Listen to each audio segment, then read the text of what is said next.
Your Humanities Half Hour is brought to you by the Northern Marianas Humanities Council, navigating the human experience together.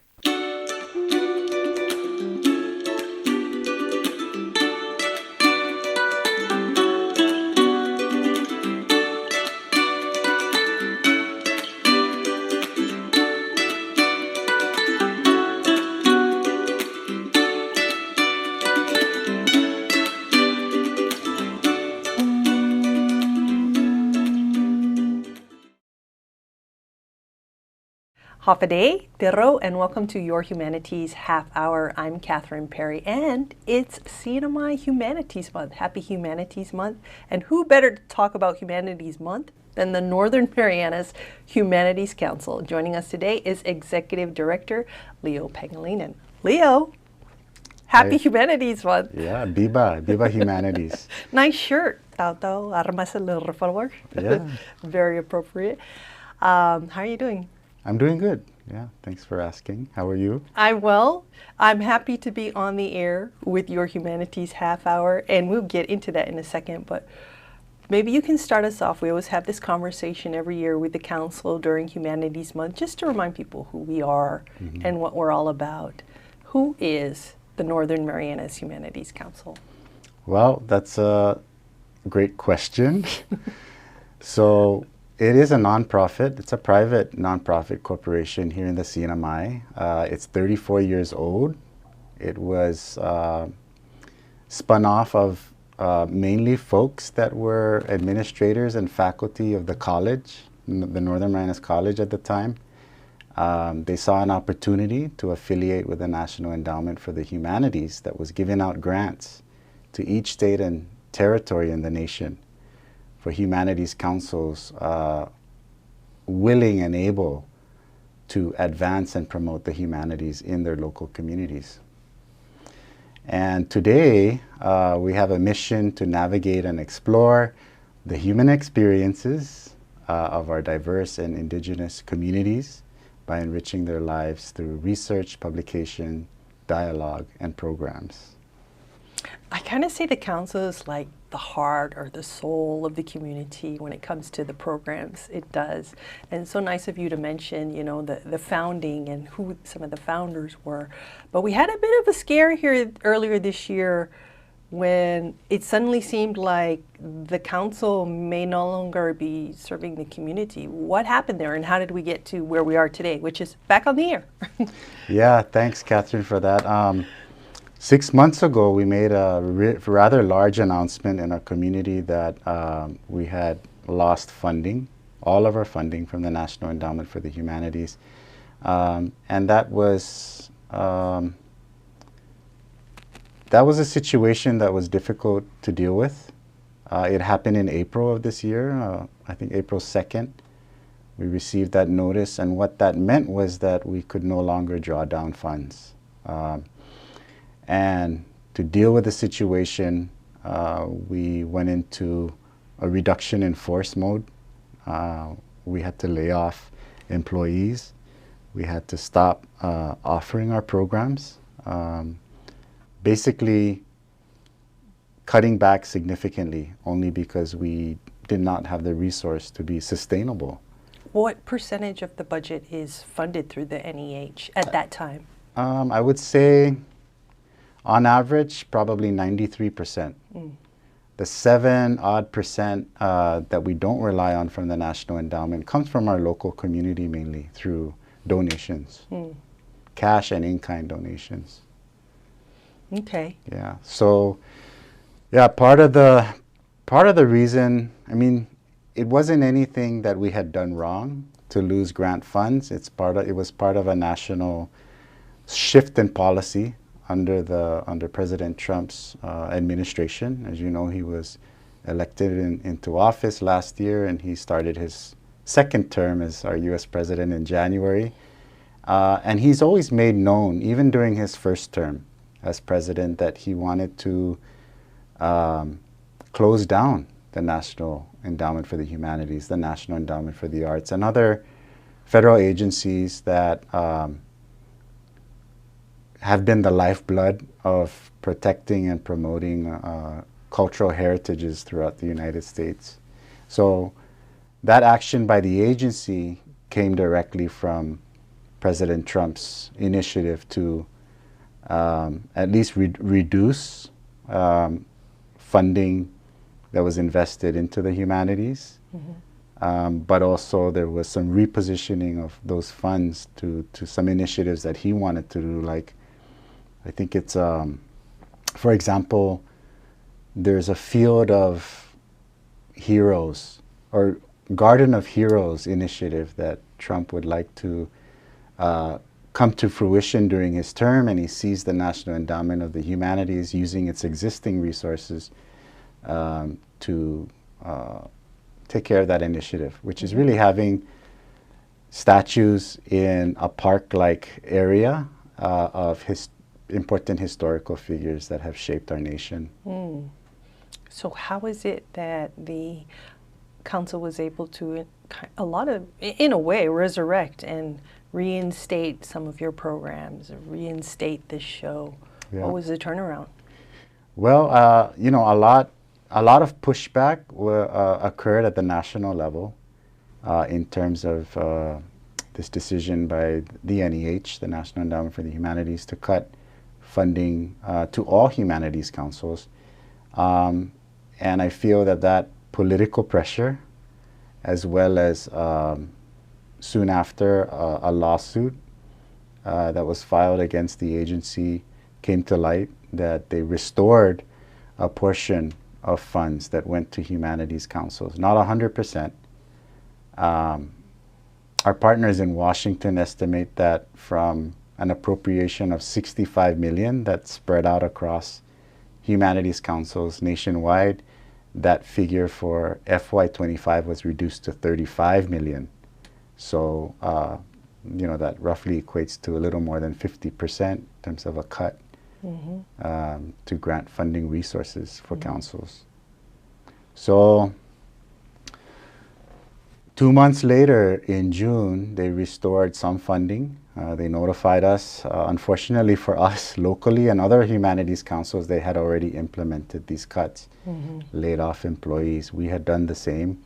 We had to lay off 4 staff who were really like the lifeblood of, as you mentioned earlier, the programs, which is the core of what we do and how we engage in our community. And so after June, a couple weeks later, also as a result of national advocacy for investment in the humanities, the Mellon Foundation stepped forward, working with our Federation of State Humanities Councils. It's a membership advocacy group in Washington for state and territory councils. Mellon agreed to partner with them to distribute, I believe, $15 million across the nation to councils to just help stabilize their operations, so that to reduce the risk of councils having to shut down entirely. And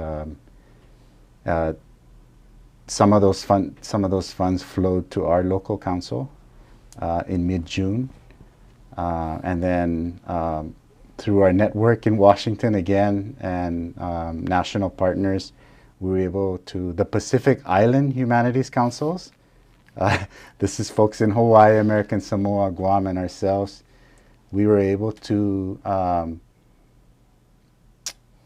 be introduced to the Henry Luce Foundation, which had a unique interest in our region and the Asian region in terms of their philanthropic mission.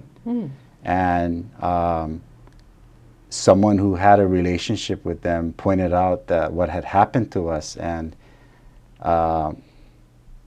really advocated that our mission and goals as councils here, working with our community and revitalizing, preserving our cultural heritage, was very much aligned with their mission. And as a result, just last week, we received a grant from that foundation to be able to, again, extend our operations beyond the reduced funds we get from NEH, but also the looming uncertainty about what kind of appropriation will come to any federal agency Yeah. in this new fiscal year. And as you know, we're talking now during a federal shutdown. So where are we today? We're not fully made whole. That additional funding that has come in since those grants were terminated have allowed us to rehire some staff. This week we onboarded a communications and development director, which is a new position for us. We decided to strategically create a position like that to deal with the uncertainty of funding for our council. We really felt we needed someone who was dedicated to finding diverse and more sustainable funding streams for us to do the programming we feel we need to do for our community. But we're also trying to bring back a program staff to be able to manage some 12 programs we hope Well, to have not this quite year. so many programs. The council. Yeah. Well, you were mentioning that one of the programs that has been kind of shelved or put on hiatus because of the budget situation right now is the community grants, Yes. correct? Where you give grants, sub-grants to projects that you deem appropriate in the community. So that's kind of on hold for now for people who may have been looking for that or considering a project for that. But you still have a number of projects that are moving forward. Some that even I wasn't really aware of, like something to do with the Tinian National Historic Landmark. Yes. What's that all about? It's actually the Tinian Northfield, Ushi Field National Historic Landmark. So okay. we just kind of shorten it by saying the Tinian NHL. True. Okay. So yeah, that project is funded by the U.S. National Park Service. There's a American Battlefield Protection Program. So as the name suggests, there is funding available through that program to preserve historic sites where major U.S. battlefields have occurred, mainly on U.S. soil. Tinian is definitely, the Battle of Saipan. Tinian and the airfield and auxiliary units to support the mission of that airfield has been folded into the designation of being a National Historic Landmark back in 1984, I believe.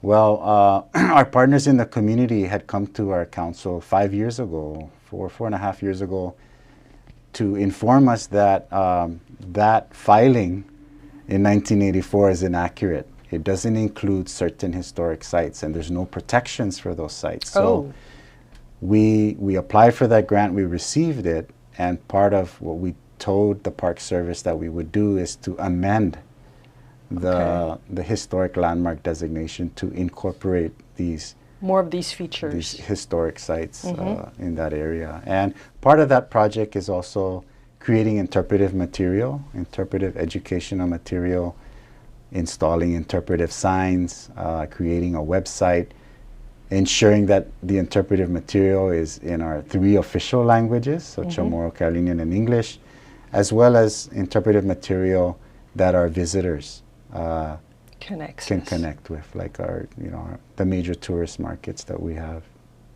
Okay. Yeah. Well, that's great that there's more of the history of the island that could potentially be preserved through the Registry of National Historic Landmarks. Yes. Digital archiving is still ongoing for people that are interested. And there's a project that you and I had a hand in, something to do with going to Satawal. Yes, our Satawal. What's the status of So we're calling it the Satawal Po Documentary Film Project. So as you know, Catherine, we took a trip to Satawal Island in April of 2023, so a little more than 2 years ago now. We were invited to document a rare ceremony. It's more or less a rites of passage, sort of a graduation ceremony for navigators in the community, but something similar happens to the neighboring island community around our seafaring culture. It was a 4-day event leading to a 7-day event because it was right around Easter. And what happens is the entire community, as you know, is involved in supporting this ceremony. And there's specific cultural protocol involved. There's the passing down of knowledge. There's the recognition of mastery and those who have committed their lives to not just navigation and sailing, but other cultural practices that are integral to that, which is what we learned, you know, going, at least for me, going down there and participating in that ceremony. There's, for example, master healers. On the canoe, on a voyage, you need a healer. You need someone who understands how to heal people, how not just their body ailments, but their spirit, their mind, to ensure that they remain focused on a very oftentimes risky voyage to go in search of food. Physically demanding. Yeah. Yes, physically demanding as well. Mm-hmm. So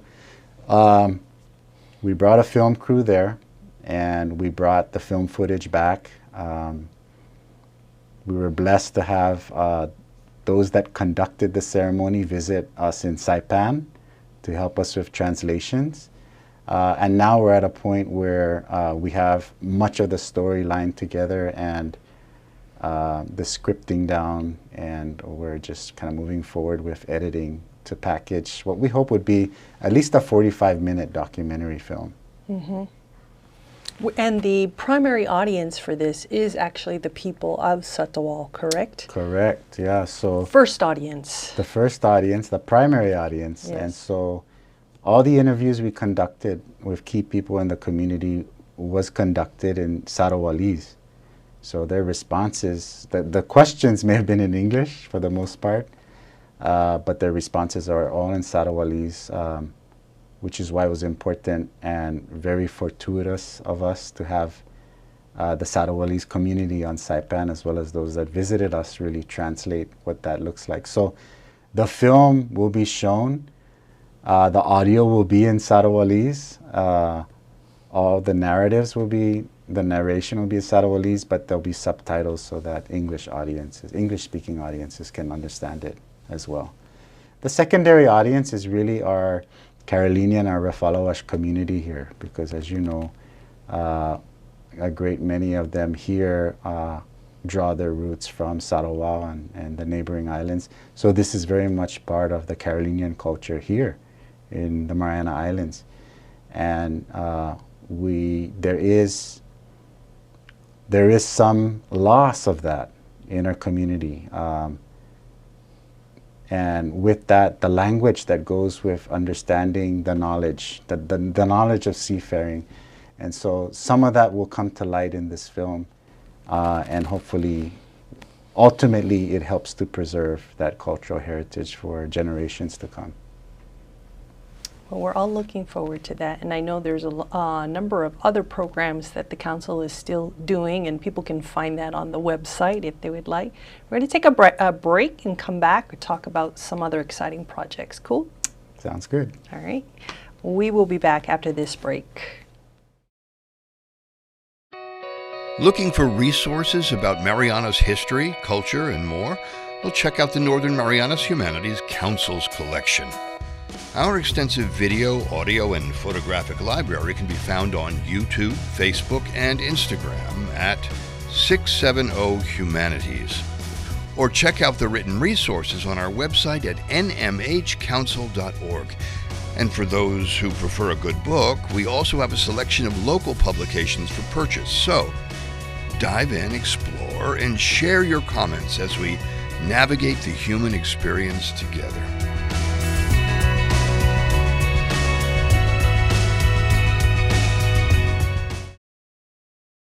Welcome back. We are chatting today with Executive Director Leo Pangelinan of the Northern Marianas Humanities Council.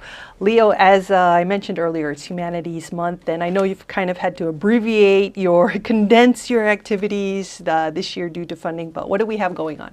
So we're going to kick off the month with CNMI Humanities Month proclamation signing ceremony. We're going to emphasize our partnership with the Office of the Governor this month, which includes the signing ceremony. So that really, kicks off for everybody in our community It casts a spotlight on the value of the humanities.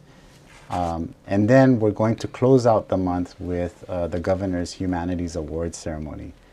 So every year we put out a call to our community to ask them to nominate folks for one of 5 distinct awards. There's a recognition of those who teach in the humanities, who do research and publications, and who preserve our CNMI history and traditional cultural practices.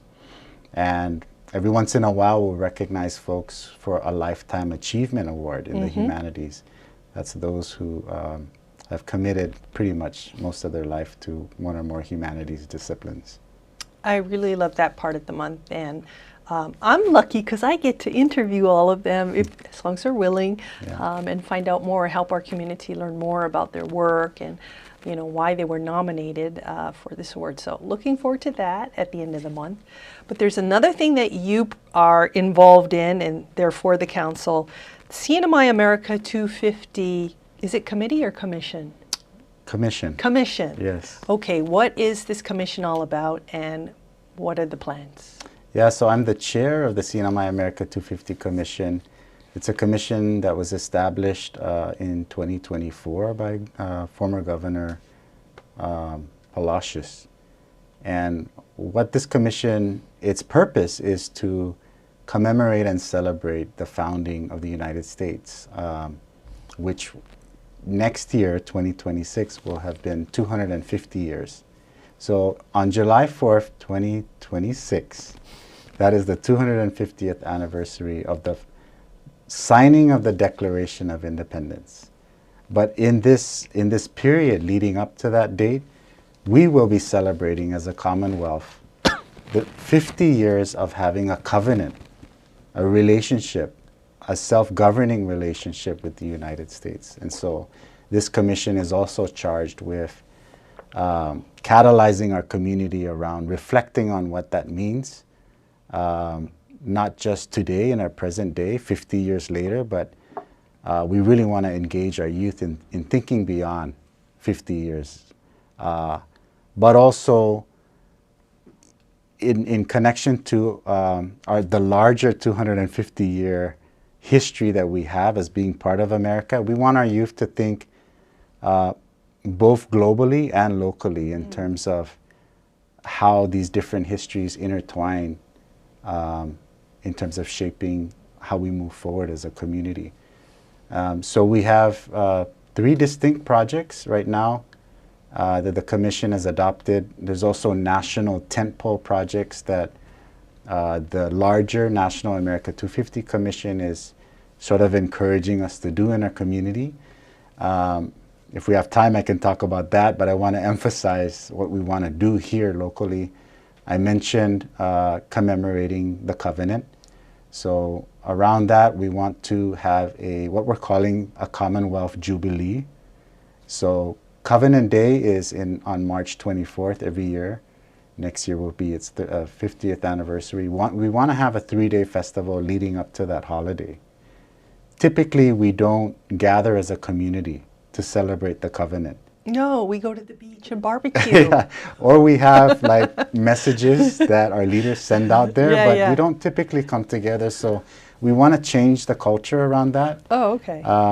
Creating a festival, a new festival for our community that emphasizes our cultural heritage, emphasizes the American values and culture that we've integrated and adopted into our community.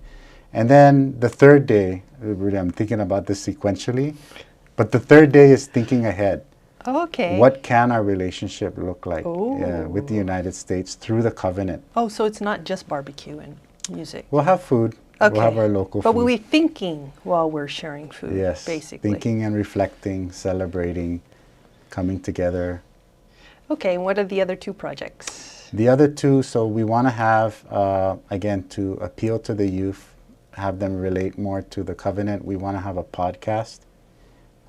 We want youth to sort of drive it and lead it and be the dominant voice in this podcast.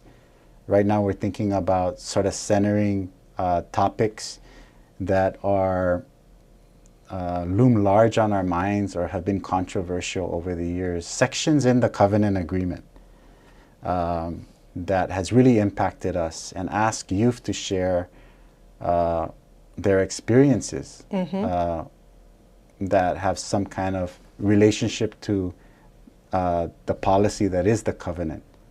And to have some folks in our community who are scholars in the covenant, maybe not scholars, but have an interest in it, be there to sort of talk about some of the ways to interpret the legal language in the covenant. Break it down, making Yeah. it more simple. We like that. And sort of finding a way for the youth to understand How it you have applies this to them. experience, Yeah. this is directly related to the covenant. Okay. And then also, again, to talk about beyond 50 years that we've experienced with the covenant, what would they like to see? The third project is something we'd like to do in the classroom, and that's history projects. We'd like to sort of adopt the model that we see with the science fair, but only have students work on history projects, exhibit that, and have the winners showcase their work at the Commonwealth Jubilee.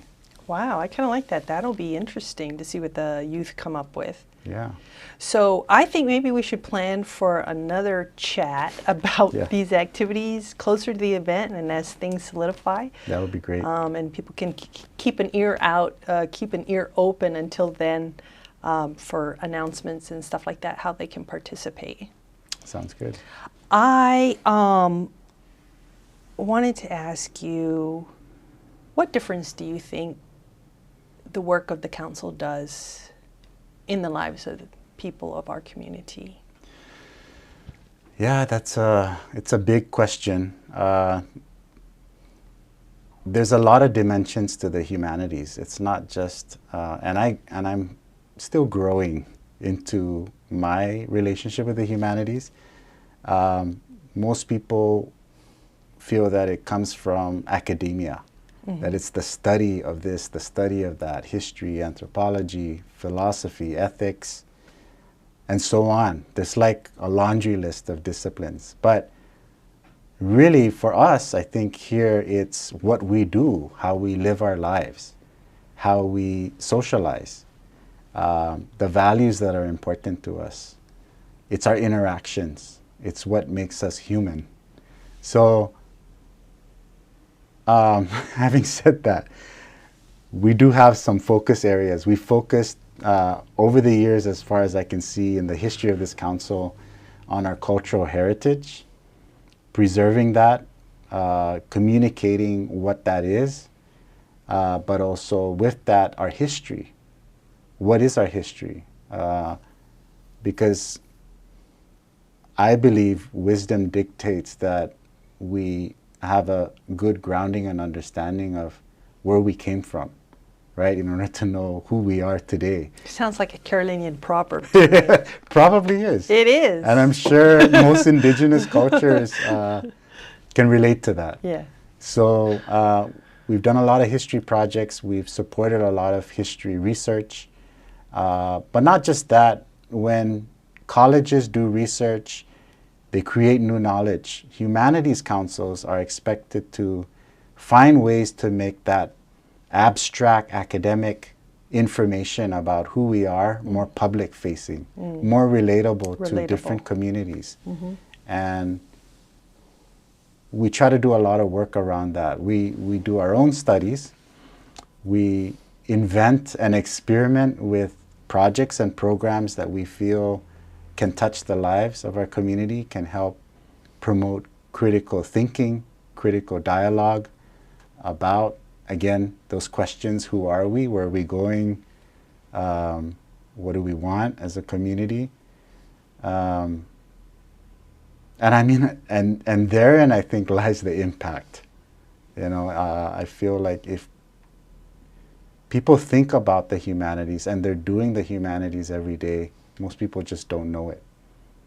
And we come in to sort of put a spotlight on some of these areas that we think about and we do on a daily basis. Now more than ever, the council needs community support, community engagement. how can we best support and engage with the council during these times?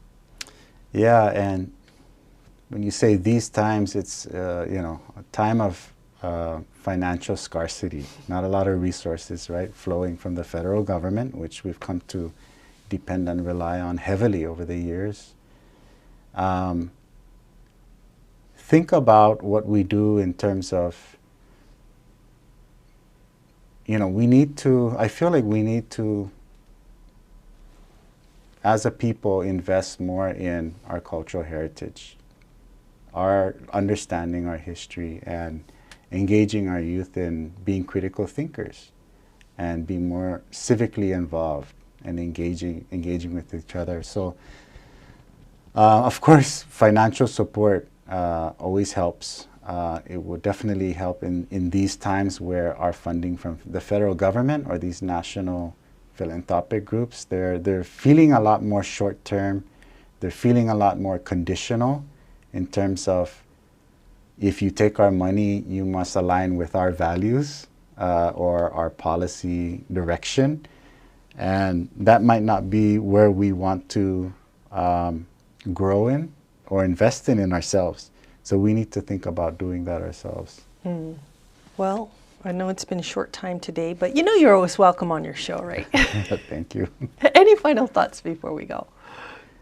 Just that I'm really happy that you're still with us, Catherine. Likewise. As the host of this show. It's been, I want to say 15 years, close to it. Approaching 50 years. This is a very important aspect of our programming, and I know we've talked about it, but we don't often hear the stories that come to me as the executive director of just how impactful this show is. When we experienced those cuts early this year, we had to stop the show, and I had a number of people in our community ask me why. And that gave me an opportunity to learn just how often they watch the show, what are their interests in it. And I've also talked to our people who have moved off island and live in diasporas across the U.S.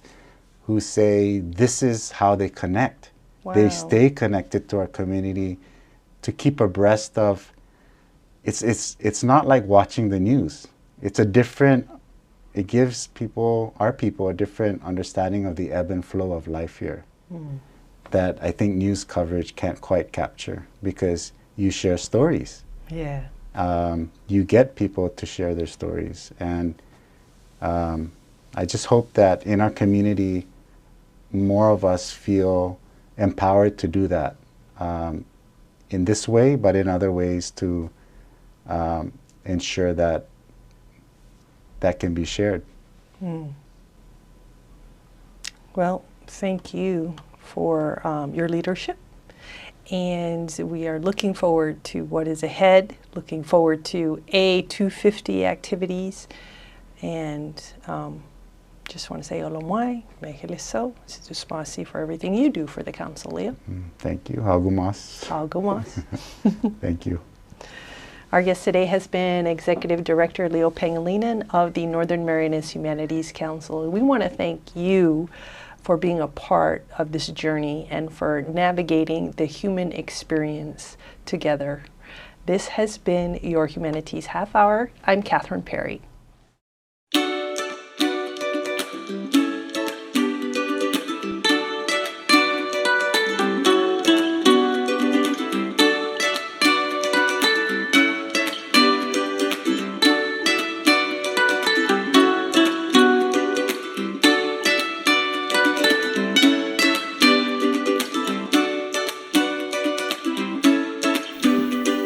Your Humanities Half Hour has been made possible in part by a major grant from the National Endowment for the Humanities. Democracy demands wisdom. Any views, findings, conclusions, or recommendations expressed in this program do not necessarily represent those of the National Endowment for the Humanities. For more information or to share your thoughts, contact the Northern Marianas Humanities Council at nmhcouncil.org or on social media at 670 Humanities. That's 670 Humanities.